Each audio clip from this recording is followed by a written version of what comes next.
Oh, how I hate to get up in the morning, how I'd love to remain in bed, for the hardest blow of all is to hear the bugler call. You gotta get up, you gotta get up, you gotta get up in the morning. Hello, my name is Rivers Rubin, and welcome to my first weekly music review. Now this week we're going to take a look at the gorgeous 000 Martin D15 guitar. And when we take a look at it, we're going to take a look at it in 4 different segments, followed up by a verdict: style, quality, performance, and value. Let's take a look at the guitar. So as I sit here with the Martin, the first thing that I notice on the style is this kind of 1965 Newport Folk Festival style. You'll notice that instead of being a bigger dreadnought guitar, the 000 is more of like a heart-shaped style. It's a whole lot smaller than a regular dreadnought, and the case that comes with it from Martin is a whole lot smaller too. Now, there's some pros and cons of this style, but it's certainly an interesting one. It's perfect if you want to get that look of like early Bob Dylan, Pete Seeger, Woody Guthrie, because notice that this guitar doesn't even have a second hole for a strap. So what you got to do is you got to strap it up at the neck, and that normally means it's going to be higher up on your body. In fact, some people may not even put a strap in it, and that's why when you buy the guitar, the strap peg for the bottom isn't even actually in the guitar. They leave that up to you as to whether or not you want to actually put it in the guitar. Now, as for the style of it, the style is a very simplistic style, if you'll notice. It's made entirely out of mahogany, and it's got a very, very simplistic style to it. There's no bells or whistles on this guitar. You have a very simple, kind of marbleized red pickguard, and then the rest of the guitar is all made with one material, nothing else. It's very, very, very simple. Let's take a look at the quality of the guitar, though. So when we're talking about the quality of the 000, there's a couple things we have to keep in mind. First of all, at $1,200, the 000 is probably the least expensive all-American Martin that you can buy new. Because most Martins that are below this price range are going to be made mostly out of laminate and not real wood, and they're going to be made in Mexico instead of the United States. Now, one thing also keep in mind is that even on some higher-end Martins and other guitar brands, if you're shopping for Taylors or Gibsons or Breedloves or whatever, is that a lot of guitars are going to have laminate parts on them. Now, laminate isn't real wood, so you don't have to worry as much about the laminate actually warping or anything if you don't humidify it properly, but you do kind of have to worry about that with this, because the entire guitar is made only out of that beautiful mahogany, so it gives it a beautiful smell, it gives it a beautiful, very full sound to it.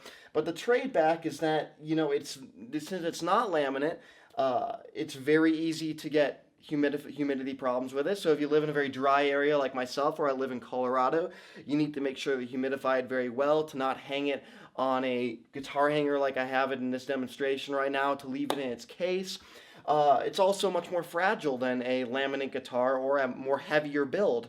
If you nick it the wrong way, or if you just even, scratch a harmonica across the corner of an accident, you are going to produce little nicks in the wood and stuff.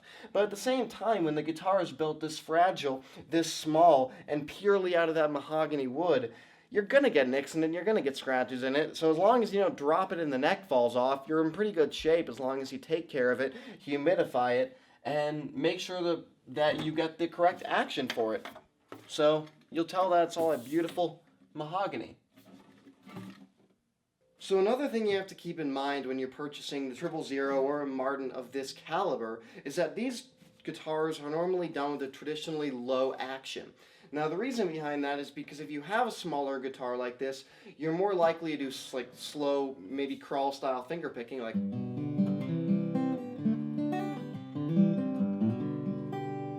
You're kind of doing that small style finger picking, and you're not exactly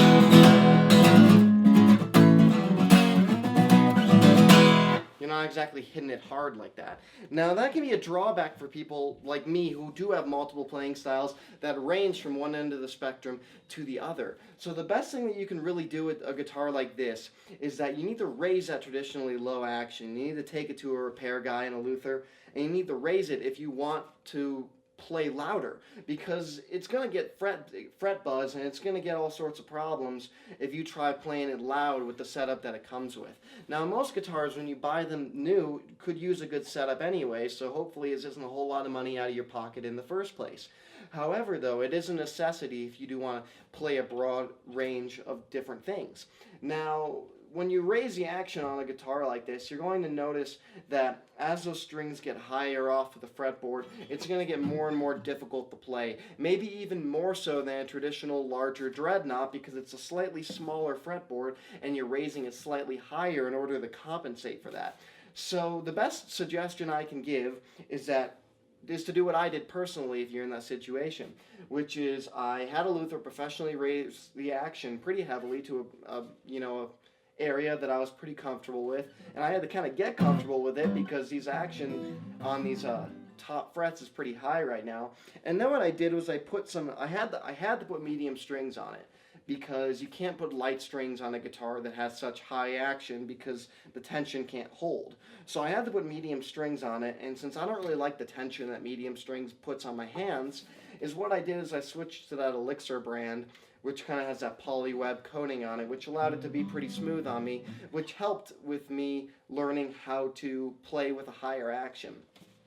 So that's certainly one thing to keep in mind when you're purchasing a guitar like this, is that since it's not a large dreadnought build, you're going to have some issues when it comes to action, fret buzz, and how loud the guitar is if you keep it with the traditionally low action that it comes with.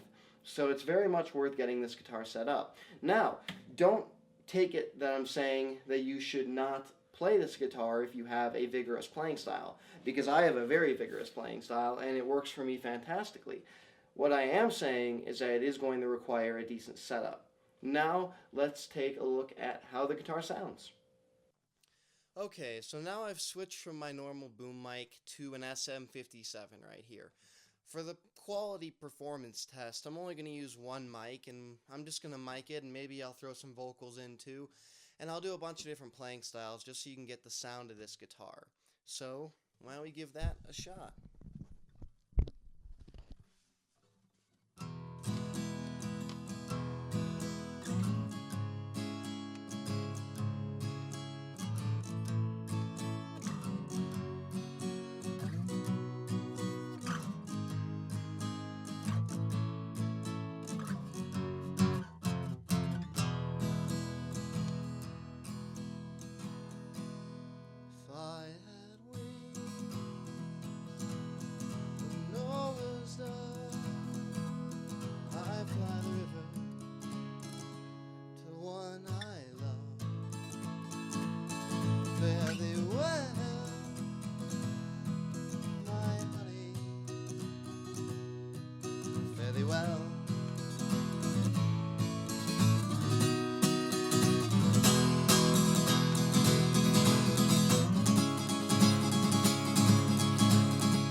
got a house up in Fairview and a style she's trying to maintain.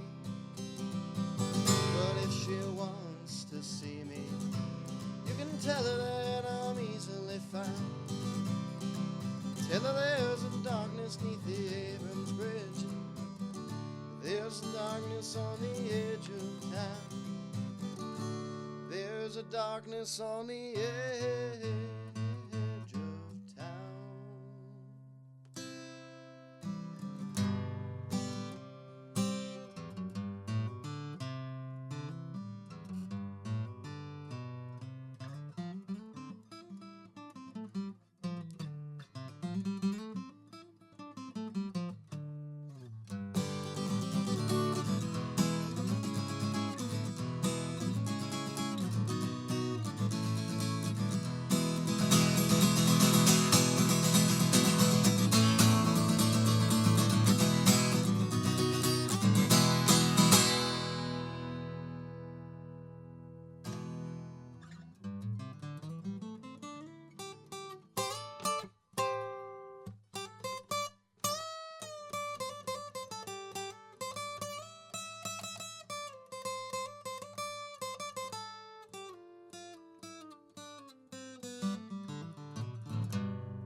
Well, there we go. The final piece of this review is the value of the product and whether or not this product is worth what you want to pay for it. Now, you can buy this guitar for about $1,200 new, so as I said, it's on the low end of the high end of Martin, or you could probably find it on the low end of $700 or $800 used, all the way up to about $1,000. Now, buying an all-American made Martin with no laminate wood, all mahogany. Now, the braces on the inside are on the lower end. You only have one cutting across right here instead of two or three. But there's not much more you could add to this guitar. If Martin wanted to add $500 to the value of this guitar, I'm not entirely sure what they could do. I mean, maybe they could add more of like a pearl inlay on the frets or something, but then again, that would just entirely defeat the point of having the Bob Dylan, Woody Guthrie style Newport Folk Festival guitar. So it's exactly what it needs to be. It's nothing more, and it's priced right. Because at the end of the day, buying one of these Martins is kind of like buying a Ferrari. Even if you buy a low-end Ferrari, it's still a Ferrari, and it's still going to have all those beautiful parts handmade in Italy, just the same way that this is going to be handmade for you in the United States. It's a beautiful guitar. It plays wonderfully. It has mass amounts of versatility. As long as you're okay with potentially raising the action pretty significantly or using a slightly heavier gauge string in order to compensate for the fact that it's a slightly smaller guitar. I don't think you could add anything to this guitar. It is a beautiful guitar, and you will be more than happy to purchase this guitar. And I would rate it a 5 out of 5 if I had to give it a rating. And the nice thing is that it smells beautiful. Like, people think you're weird when you're smelling your sound hole, but legitimately, this guitar smells gorgeous. So, this is the Martin 000 D15. Please leave any questions you have in the comments. I would be happy to respond to them. If there's anything else you would like to see me tackle in future videos, I'm going to be trying to get one of these out a week, and I have lots of great equipment and guitars to take a look at. So, until then, I'll see you next week, and enjoy your Martin 000 D15.